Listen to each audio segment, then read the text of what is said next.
Now there's been rainwater seeping through my sky lantern, so I checked all 4 sides of the glass by pouring some water.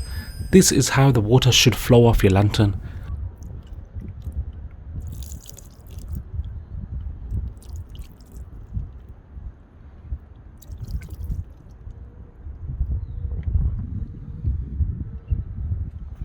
But upon further investigation, I've luckily found the fault. Here you can see the water goes inside instead of flowing off.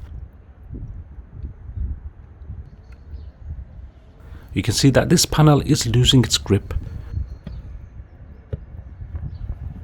Luckily I had some CT1 sealant and adhesive. It's one of the best one out there guys, and I totally recommend it.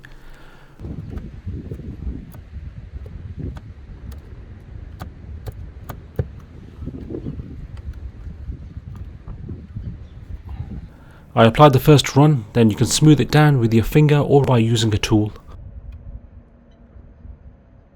Then I applied another run of the sealant straight after, as the sealant works instantly. I poured water over it again and looks like the leak is now fixed. I checked the sky lantern inside and no water was seeping through. I will apply the sealant on the other sides of the lantern too. We had heavy rainy days since after applying the CT1 sealant, and it's done the job. So if your sky lantern is leaking, try this fix first. Stay safe, peace.